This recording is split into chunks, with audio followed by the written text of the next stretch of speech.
Alam mo, dito sa Taiwan, may mga caretaker na ganitong eksena. Hindi lahat, pero may ganitong eksena na parang wala silang freedom. Wala silang freedom na parang lahat ng oras, lahat ng panahon, kailangan kasama nila yung alaga nila. Isang araw, pumunta ako ng Miko. Miko ba dito sa Kaohsiung, dito sa Taiwan. Kasi pabakasyon ako noon. Nag-ano ako ng UEC ko, nakukuha ako ng UEC ko. Kasi dito sa Taiwan, kapag kukuha ka ng UEC sa Miko, half day lang makuha mo na. Half day lang ha, walang isang araw pa yan, half day lang. Makuha mo na agad yung UEC mo.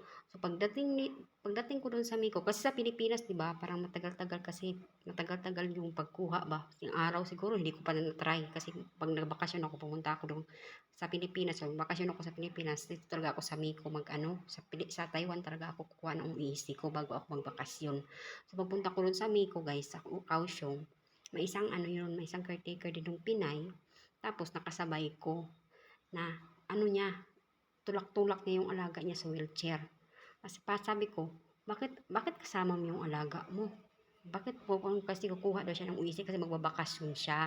Sabi ko, bakit hanggang dito sa Bakit hanggang dito sa Miko or sa Kaohsiung na kukuha ka ng UEC mo? Dala-dala mo pa yung alaga mo matanda, naka-wheelchair siya. Tulak-tulak niya parat yung alaga niya, tapos parang ang alaga niya, walang parang na siya ba, parang wala na sa sarili yung alaga niya, guys ba, matanda na kasi, di ba? Parang parang siyang kanang kung ano na lang yung mga ginagawa, ganun, wala nang sariling desisyon ba, ganun yun yung alaga na niya. Tulak-tulak yung alaga niya, ganyan, kukuha siya ng UEC. Sabay din kami nag-fill up, yung mga ganito, yung mga kailangang i-fill up doon. So, nag-fill up kami, ganyan. Tapos, may napansin ako sa katawan niya, may mga pasa-pasa siya, guys. May mga pasa-pasa siya sa balikat niya. Tapos, sa ulo, may sa ulo, parang may may dito sa ulo. Sabi ko, bakit, nangyari sa ulo mo? Saka, bakit may mga pasa-pasa ka, ganyan? Tapos, sabi niya, kasi daw yung alaga niya kahapon, siya parang ganang gilabay siya ba. May may tinapon na isang bagay sa kanya ba, sa kanya, parang paano talaga, parang basta gilabay sa Bisaya. Basta gilabay sa yaha ang kuan, gilabay sa yaha ang butang, mga naigok siya. Tapos yun kapasa siya, tapos nagkaano daw yung ulo niya kasi pati yung ulo niya tapos yun, ay, grabe yung alaga niya. Talaga ng babato. Binato siya, guys. Binato siya ng bagay na natamaan siya ba tapos sa ulo at saka sa katawan niya kaya may pasa-pasa siya. So may mga ganyang mga alaga. Oo, may mga ganyang mga alaga dito na mahilig wala na kasi sila sa matanda na kasi. May mga bagay talaga na nila na parang nananakit na sila, nambabato na. May ganyan.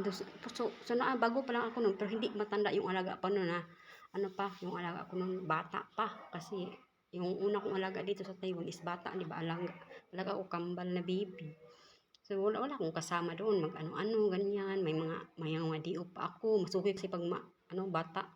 Pag bata kasi yung alaga mo, nakakapag-diop ka. Kasi may mga araw na okay yung mga magulang niya, hindi busy, pwede na alagaan yung mga anak nila. Sila na magbantay. Pwede kang umalis, pwede kang mag-day off muna. Hindi katulad pag matanda, walang mag-aalaga kasi yung mga anak niya walang panahon. Walang panahon para mag-alaga doon sa mga magulang nila. Hindi nila para bang wala na silang panahon para alagaan yung kasi busy, sobrang busy sa trabaho. Wala silang panahon sa mga magulang nila, kaya yung caretaker, yung mga nag-aalaga na kinuha nila para magbantay diyan sa magulang nila, yun na yun talagang full time, ay 24/7. Bantay na bantay, kahit paglabas mo, kahit na yung ginagawa mo, tulak-tulak mo yung alaga mo, kasama mo yung alaga mo kasi wala ka nang maanuhan sa alaga mo, wala ka nang maanuhan na mag-aalaga dyan or magbabantay dyan habang alis ka or gusto mo umalis ng bahay, gusto mo may bilhin ka, gusto mo ganyan. May mga alagang ganyan, hindi mo maiwan. Kapag mga alaga mo na ganyan na yung alaga mo, ay hindi talaga madali. Diba? Kahit pasabihin na malaki yung sahod mo, ay hindi madali kasi wala kang freedom. Kahit kunting panahon para sa sarili mo, hindi na magawa kasi yung alaga mo, hindi mo na maiwan. Kasi always mo nang kasama. Wala na, hindi ka na maano ba, wala ka ng ano pang gagawin mo. Kailangan mo trabaho mo 'yan, parang trabaho mo 'yan kaya ka nandito, kaya ka nagtrabaho kasi ganyan yung trabaho mo all the time. Parang wala kang panahon para sa sarili mo. Kailangan bantayan 'yan. Kasi trabaho mo 'yan, wala ka na hindi ka na makalabas. May ganyan guys, may mga ganyan dito. Kaya swerte-swerte lang din, 'di ba?